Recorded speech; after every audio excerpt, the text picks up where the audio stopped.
Hello everyone, welcome to our YouTube channel study अपने लिए। आज जो हम लोग टॉपिक देखेंगे वो भारतीय संविधान पढ़ेंगे, पॉलिटी, ठीक है, या making of the Indian constitution, ये समझिए इसे, या फिर जितने भी आर्टिकल्स है, अमेंडमेंट्स है, ये सब देखेंगे जो कि एसएससी, बैंक बैंक में तो नहीं आ रहा है, एसएससी, रेलवे और भी डिफेंस एग्जाम में काफ़ी जगह पूछा जाता है। तो स्टार्ट करते हैं हम लोग वीडियो को। तो तो ये making of the constitution. So the idea to have a constitution was given by M N Roy in December 1934 कि इंडिया का एक कॉन्स्टिट्यूशन होना चाहिए। इसका एक प्रस्तावन या आइडिया, ठीक है, एक सुझाव, वो कौन दिए थे? एम एन रॉय के द्वारा दिया गया था दिसंबर 1934 को।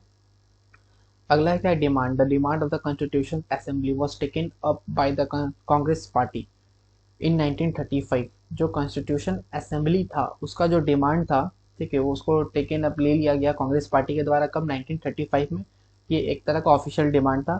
और जब इसको एक्सेप्ट की बात करें, ठीक है, तो ये एक्सेप्ट जो हुआ 1940 में हुआ था, ठीक है। The British accepted this in the August offer of 1940, यानी जब अगस्त ऑफर 1940 था उसी समय ये एक्सेप्ट किया गया था, ठीक है। अगला जो बात है ये कि कॉन्स्टिट्यूशन असेंबली हैड 389 रिप्रेजेंटेटिव, ठीक है। कॉन्स्टिट्यूशन असेंबली में कितना? 389 रिप्रेजेंटेटिव हुआ करते थे, जिसमें कि 15 वुमेन्स, ठीक है, यानी 15 वुमेन, 15 महिला हुई करती थी। और जिसमें 292 जो है वो रिप्रेजेंटेटिव मतलब प्रोविजंस थे, और 93 जो रिप्रेजेंटेटिव जो थे वो प्रिंसली स्टेट से थे। तो एग्जाम में पूछा गया है कि 93 प्रिंसली स्टेट से कितने थे, तो ये 93 थे। एग्जाम में आया हुआ है क्वेश्चन में। And four were from chief, और जो चार जो थे वो चीफ थे। Chief commissioner province of Delhi, जो कि दिल्ली, अजमेर, मेवाड़, कोर्ग, ब्रिटिश और ब्रिटिश बालूचिस्तान के चार चीफ कमिश्नर थे। तो ये था मेकिंग ऑफ द कॉन्स्टिट्यूशन। कुछ बात और है कि 9 दिसंबर 1946, ठीक है, उसमें में क्या हुआ था ना, पहला मीटिंग हुआ था। First meeting was held and doctor Sachidanand Sinha was elected as the temporary president. ये भी एग्जाम में आया हुआ क्वेश्चन है कि पहला मीटिंग 1946 में हुआ था, और इसके जो टेम्पररी प्रेसिडेंट किसे बनाया गया था? डॉक्टर सचिदानंद सिन्हा को बनाया गया था। 11 दिसंबर 1946 में राजेंद्र प्रसाद, यानी डॉक्टर राजेंद्र प्रसाद ने मतलब इलेक्शंस लड़ा, ठीक है, was elected as the assembly permanent chairman, और इसको इलेक्ट करके मतलब परमानेंट चेयरमैन बना दिया गया था, ठीक है। अगला बात करते हैं, the constitution assembly has 11 session. Constitution assembly में क्या होता है ना, 11 सेशंस हुए थे ओवर 2 साल 11 मंथ एंड 18 दिन, यानी 2 साल 11 महीना 18 दिन में 11 सेशंस हुए थे। ऑन 13 दिसंबर 1946, यानी 13 दिसंबर 1946 को Pandit Jawaharlal Nehru move the objective resolution, यानी ऑब्जेक्टिव रेजोल्यूशंस को देने वाले कौन थे? पंडित जवाहरलाल नेहरू थे। 13 दिसंबर 1946 को, ठीक है, in the constitution assembly of India on 22 January 1947 on the constitution accepted this resolution, ठीक है। पर इसे दे तो दिया गया था 13 दिसंबर 1946 को ही दे दिया गया था ऑब्जेक्टिव रेजोल्यूशन पंडित जवाहरलाल नेहरू के द्वारा। पर एक्सेप्ट की बात करें, इसे कब एक्सेप्ट किया गया? कॉन्स्टिट्यूशन असेंबली जो था इंडिया को, उन्होंने कब एक्सेप्ट किया? तो ये 22 जनवरी 1947 को एक्सेप्ट किया गया था। 22 जुलाई 1947 नेशनल फ्लैग वॉज अडॉप्टेड, यानी भारतीय झंडा, ठीक है, तो वो नेशनल फ्लैग कब एक्सेप्ट किया गया था? 1947, 22 जुलाई। अगला है 26 नवंबर 1949 को क्या हुआ था? Constitution of India was adopted, यानी भारतीय संविधान को अडॉप्ट किया गया था, अपनाया गया था। 24 जनवरी 1950 को नेशनल एंथम जन गण मन, ठीक है, और नेशनल सॉन्ग वंदे मातरम, ये भी अडॉप्ट किया गया था। अगला है 24 जनवरी 1950, जो मेंबर थे कॉन्स्टिट्यूशन असेंबली के, ठीक है, कॉन्स्टिट्यूंट असेंबली के जो मेंबर थे, sign the constitution of India, और उन्होंने कॉन्स्टिट्यूशन ऑफ इंडिया को साइन किया। On 24 January 1950 doctor Rajendra Prasad was elected the first president, ये मैंने हो गया था साइड साइड। और 26 जनवरी 1950 को national emblem was adopted, national emblem को भी अडॉप्ट किया गया था। 26 जनवरी 1950 को कॉन्स्टिट्यूशन ऑफ इंडिया फोर्स पे आया था, ठीक है, यानी मतलब फुल मतलब बोल सकते हैं कि एक्टिव 100%। अगला क्या? एक्स्ट्रा पॉइंटर्स, जैसे constitution assembly was recognised by, ये मतलब रिकॉग्नाइज्ड है सेक्शन 8 में, ठीक है, ये भी एग्जाम में पूछा गया क्वेश्चन है। सेक्शन 8 में कॉन्स्टिट्यूशन असेंबली रिकॉग्नाइज्ड है of the Indian independence act 1947। Drafting committee of the constitution assembly consist of 7 member, ठीक है। ड्राफ्टिंग कमिटी जो है कॉन्स्टिट्यूशन असेंबली के, उसमें टोटल मेंबर कितने हैं, 7 मेंबर्स है। Constitution of India was hand written, इसको हैंड रिटन यानी मतलब लिखित, हाथ से लिखने वाले कौन थे, पहले प्रेम बिहारी नारायण राजदा, ठीक है, ये थे। और केसी वेयरार, ठीक है, केसी वेयर ने डिस्क्राइब किया था जो कॉन्स्टिट्यूशन है इंडियन कॉन्स्टिट्यूशन, वो क्या है, क्वासी फेडरल है। अब अगला है के एम, ठीक है, K M called preamble as the political horoscope, ठीक है। के एम ने कहा कि जो प्रियम्बल है अपना क्या है, वो पॉलिटिकल हॉरोस्कोप है इंडियन कॉन्स्टिट्यूशन का। अगला है ठाकुर दास भार्गव ने कहा प्रियम्बल जो है वो सोल ऑफ द कॉन्स्टिट्यूशन यानी कॉन्स्टिट्यूशन का आत्मा बोल सकते हैं ये। अगला है एन ए पलखीवाला, ठीक है, एन ए पलखीवाला ने कहा प्रियम्बल जो है आइडेंटिटी कार्ड कॉन्स्टिट्यूशन का। अगला है 26 नवंबर को सेलिब्रेट किया जाता है कॉन्स्टिट्यूशन डे सिंस 2015 से इसे हम लोग कॉन्स्टिट्यूशन डे मना रहे हैं। अगला, ये काफी इंपॉर्टेंट रहता है कि ड्राफ्टिंग कमेटी के चेयरमैन कौन है, भीमराव अंबेडकर है। स्टेट कमेटी के चेयरमैन कौन है, जवाहरलाल नेहरू है। यूनियन कॉन्स्टिट्यूशन कमेटी, ठीक है, यूनियन कॉन्स्टिट्यूशन कमेटी के चेयरमैन कौन है, Jawaharlal Nehru. Union power committee, Jawaharlal Nehru. इसमें ये जो इंपॉर्टेंट है ना, ड्राफ्टिंग कमेटी का पूछा गया है अभी तक फिलहाल, ठीक है।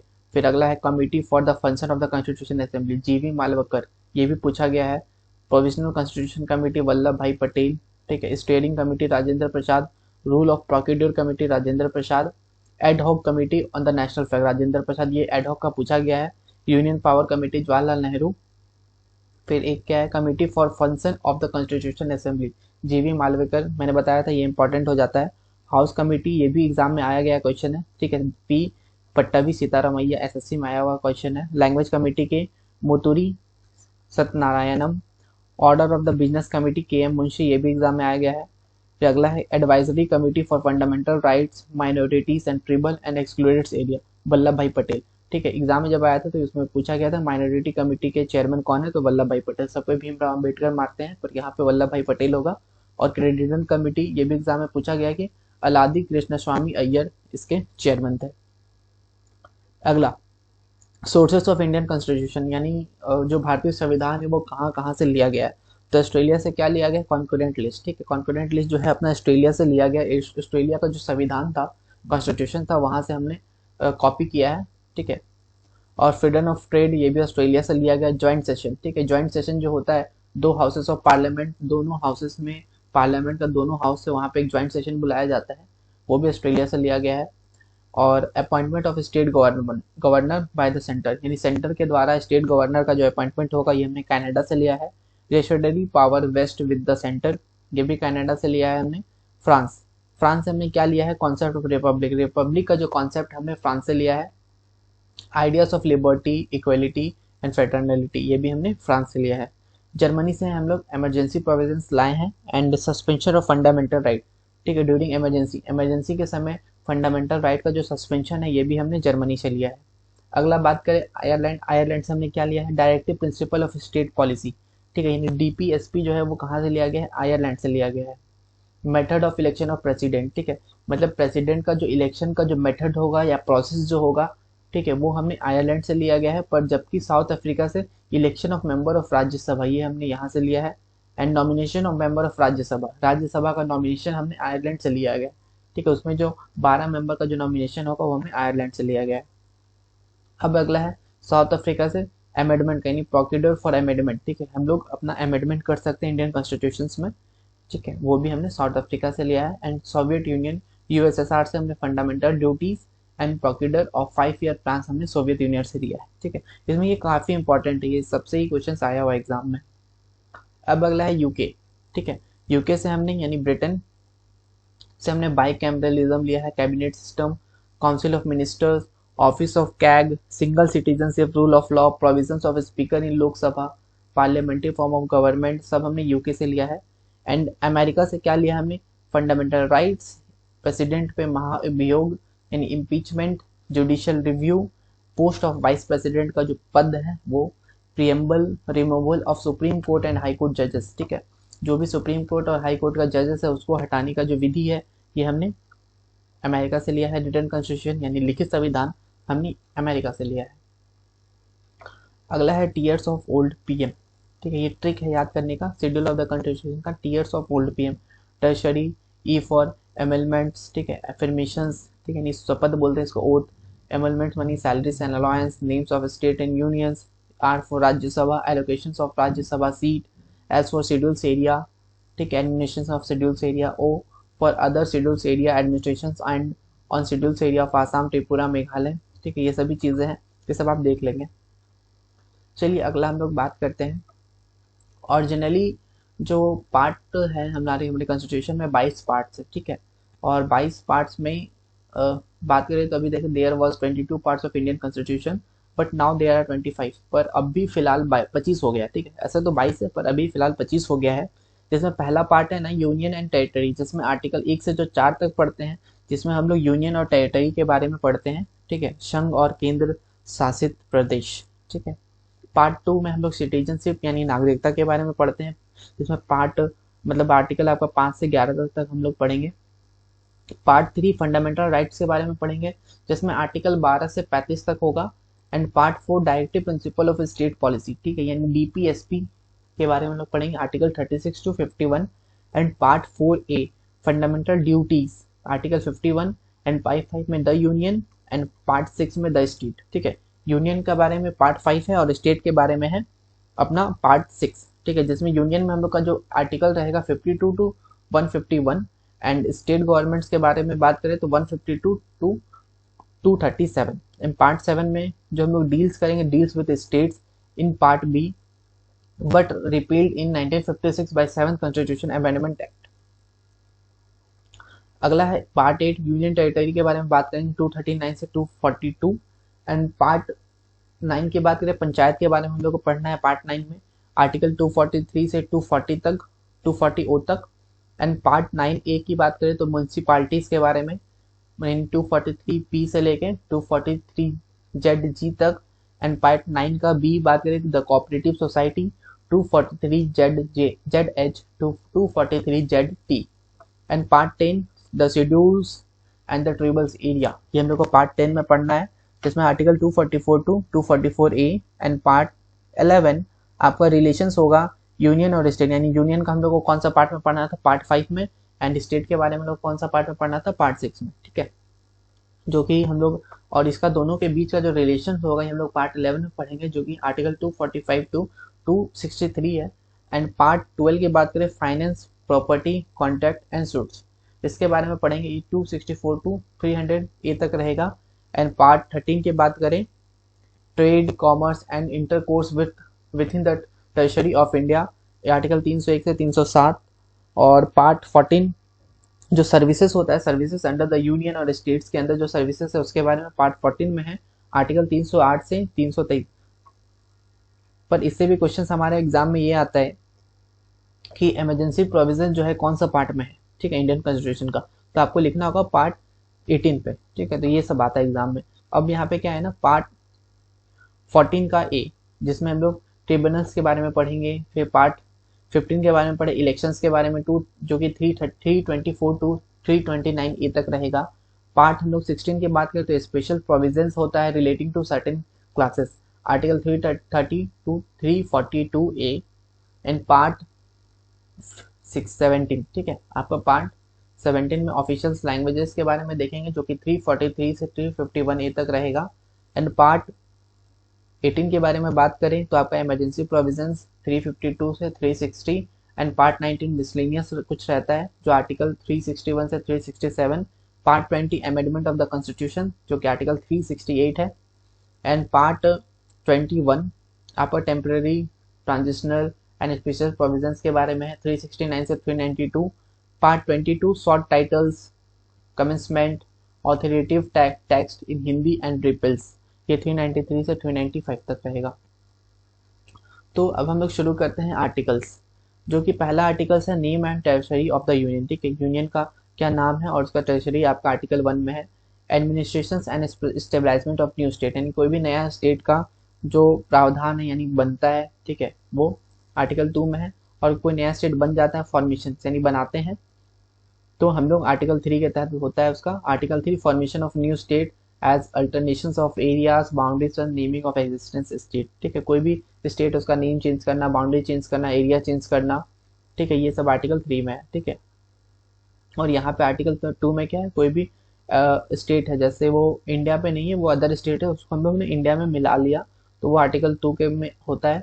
और 3 में क्या चाहिए, इंडिया का ही कोई स्टेट से हमने उसे मतलब उसका बाउंड्री अलग अलग बांट दिया, जैसे कि झारखंड बिहार को हमने अलग किया था वैसे। अब अगला है आर्टिकल 5 to 11 सिटीजनशिप के बारे में जानते हैं हम लोग इसमें। तो पार्ट आर्टिकल 5 जो है प्रोविजंस ऑफ सिटीजनशिप, नागरिकता के बारे में।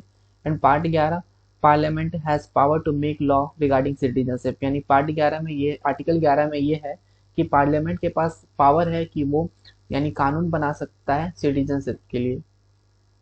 अगला है पार्ट 12 से 35, ठीक है। इसमें टोटल क्या है ना, 6 फंडामेंटल राइट्स दिया हुआ है इंडियन कॉन्स्टिट्यूशन में। तो पार्ट मतलब आर्टिकल 12 जो है डेफिनेशंस ऑफ स्टेट, स्टेट का डेफिनेशन जो है आर्टिकल 12 में है। राइट टू इक्वलिटी की बात करें तो आर्टिकल 14 to 18, जिसमें आर्टिकल 14 जो है इक्वलिटी बिफोर लॉ, ठीक है, कानून के लिए जो है सब समान है, ये आर्टिकल 14 में है। आर्टिकल 15 ये बताता है कि provisions of discriminations on ground of religious, race, caste, sex, place and birth, यानी आप किसी भी रेस, कास्ट, सेक्स, ठीक है, प्लेस के से आप उसमें भेदभाव नहीं कर सकते हो, ये आर्टिकल 15 में है। आर्टिकल 16 इक्वल अपॉर्चुनिटी, यानी सभी को एक अपॉर्चुनिटी यानी बराबर अपॉर्चुनिटी दिया जाए, ठीक है, मतलब एम्प्लॉयमेंट के लिए, जॉब्स के लिए, आर्टिकल 16 में है। आर्टिकल 17 में है टचेबिलिटी, यानी छुआछूत के बारे में है, ठीक है, ये आर्टिकल 17 में है।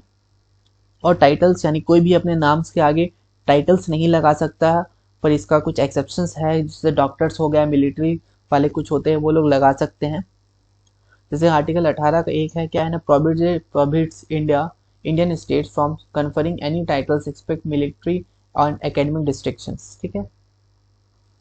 अब अगला है आर्टिकल 19 से 22, ये जो फ्रीडम्स का राइट हमें प्रोवाइड किया जाता है आर्टिकल 19 से 22 में, जिसमें आर्टिकल 19 बताता है right to freedom, and article 19 का डी जो है right to move freely throughout the territory, यानी इंडिया में आप कहीं पे भी किसी भी जगह घूम सकते हो। अगला है आर्टिकल 20, आपको प्रोटेक्शंस प्रोवाइड किया जाता है, provides protection with respect to the contents of offence, यानी अगर आपको कोई भी जेल हो रहा है, ठीक है, आप अपना हिसाब से आप अपना वकील्स वगैरह ढूंढ सकते हो। आर्टिकल 21 जो है प्रोटेक्शन ऑफ लाइफ है, लिबर्टी है, ठीक है, ये सब पर्सनल लिबर्टी आपका 21 में है। 21 का है फ्री एजुकेशन, यानी जो फ्री मतलब जिसके लिए पैसा ना लगे पढ़ाई के लिए, फ्री एजुकेशन, जो कि 6 से 14 साल के बच्चों के लिए, और ये ऐड किया गया था आपका 86 अमेंडमेंट 2002 के तहत, इससे पहले ये नहीं था। अब अगला है आर्टिकल 22 जो है कि protection against arrest and detention, ठीक है, आपको कोई भी तरह का अरेस्ट होता है, ठीक है, तो डिटेंशन का कुछ भी केसेस में, तो उसके लिए भी आपको कुछ छूट दिया गया है। अगला है राइट अगेंस्ट एक्सप्लेनेशन, जो कि आर्टिकल 23 से 14, जिसमें आता है आर्टिकल 13 में क्या, ट्रैफिकिंग, अगर कोई भी इंसान है, ह्यूमंस है, ठीक है, मानव है या फिर लेबर्स, कोई मजदूर है, उसका ट्रैफिकिंग में प्रबंध है कि आप उसका ट्रैफिकिंग नहीं कर सकते हो। आर्टिकल 24 है कि चाइल्ड लेबर, ठीक है, मतलब बच्चों से मजदूरी करवाना, ये भी इसमें भी प्रावधान लगा हुआ है। अगला है right to freedom for religions, ठीक है, यानी कास्ट से रिलेटेड है बात है इसमें कि 26 में क्या है, it deals with freedom to manage religious affair, मतलब कोई भी जो धर्म से रिलेटेड जो काम है उसका आप मैनेजमेंट कर सकते हो, ठीक है, आप कोई भी चीज वो मैनेज कर सकते हो, ये आपका 26 में है। बाकी से 25 से 28 तक जो भी आर्टिकल है वो रिलीजियस से रिलेटेड है। अगला जो है कल्चर एंड एजुकेशनल राइट, जो कि आपका आर्टिकल 29 से 30 तक है, जिसमें आर्टिकल 29 बोलता है कि protection of interest of minorities, ठीक है, माइनॉरिटी का प्रोटेक्शन का बात हुआ आर्टिकल 29 में। और 30 में क्या है ना, right of minority to stabilise as administrate educational institute, यानी आर्टिकल 30 हमें ये बताता है कि जो माइनॉरिटीज है, यानी ST SC जो भी मतलब जिसका जो जाति कम है, ठीक है, जिनका पॉपुलेशन कम है, वो अपना एजुकेशनल इंस्टीट्यूट बना सकते हैं, ठीक है, स्टेबलाइज कर सकते हैं, ये आर्टिकल 30 में है। 31 जो है वो डिलीट हो गया है 44 अमेंडमेंट के तहत। आर्टिकल 32 की बात करें तो राइट टू कॉन्स्टिट्यूशनल रेमेडीज, ये आपका आर्टिकल 32 है। अगला है article 32 right to constitutional remedies, इसे ही heart as soul of the constitution कहा गया है। एंड आर्टिकल 33 की बात करें तो fundamental right to the members of armed force be restricted, यानी उस सर्टेन केसेस में जो आर्म्ड फोर्स यानी जो डिफेंस पर्सन है उसका फंडामेंटल राइट्स को हम लोग प्रबंध लगा सकते हैं। अब अगला है आर्टिकल 35 का ए, जो है प्रोवाइड स्पेशल राइट, यानी मतलब अलग मतलब स्पेशल राइट्स दिया गया, प्रावधान दिया गया है and privilege to permanent residents of Jammu and Kashmir, जो कि जम्मू एंड कश्मीर के हैं। अगला है आर्टिकल 36 से 51, जिसमें हम लोग directive principle of state policies के बारे में देखते हैं। आर्टिकल 36 हमें बताता है definition of directive principle of state policy. DPSP का जो डेफिनेशन है वो आर्टिकल 36 में है। Article 38, state to secure a social order for the promotion of welfare of the people, यानी स्टेट के पास पावर है कि उसका जिम्मेदारी भी है कि वो मतलब प्रमोशंस कर सकता है वेलफेयर के, मतलब पीपल के लिए वो अपना काम करेगा। Article 39, it directs the state to ensure the right of citizenship to educate means of livelihood, यानी ये स्टेट का जिम्मेदारी है कि इंसान का पर्सन का जो लिवलीहुड के लिए वो काम करे। आर्टिकल 39। अब 39 का ये है कि equal justice of free legal aid, आपका 39 है। 40 पंचायती राज के बारे में, जो इंस्टीट्यूशन ऑफ पंचायती राज 40 में है। 42 में है आपका प्रोविजन ऑफ मैटरनिटी लीव, ठीक है, जो फीमेल को दिया गया जाता है। जो आर्टिकल 42 है कि कोई भी कंपनी में वो काम करे तो उसे मैटरनिटी लीव दिया जाए। अगला है आर्टिकल 43, लिविंग वेज, ठीक है, living veg etc for worker, worker के लिए जितना वो काम करता है उसको उस हिसाब से पैसा दिया जाए। आर्टिकल 43 का भी प्रमोशन ऑफ कोऑपरेटिव सोसाइटी का प्रमोशन का बात हुआ है। Article 44, uniform civil code. Article 46, promotion of educational and economic interest of SC ST and other weaker section, ठीक है, उसका जो एजुकेशनल और इकोनॉमिक इंटरेस्ट है उसको बढ़ावा देने के लिए 46 है। 48 की बात करें तो एग्रीकल्चर और एनिमल हस्बेंड्री, ठीक है, उस पर ये डील करता है आर्टिकल 48। 49 जो है मॉन्यूमेंट्स, यानी जो भी मॉन्यूमेंट्स है, इमारत है, जो ओल्ड मॉन्यूमेंट्स है उसका प्रोटेक्शन के लिए। आर्टिकल 50 की बात करें सेपरेशन ऑफ जुडिशरी, ठीक है, जो भी जुडिशरी है और एग्जीक्यूटिव उसको अलग करने का बात हुआ है 50 में। और आर्टिकल 51 पीस, शांति का बात हुआ है, सिक्योरिटी का बात हुआ है आर्टिकल 51 में। 51A ये आपका फंडामेंटल ड्यूटीज है और यहाँ पे टोटल 11 फंडामेंटल ड्यूटीज है इंडिया में।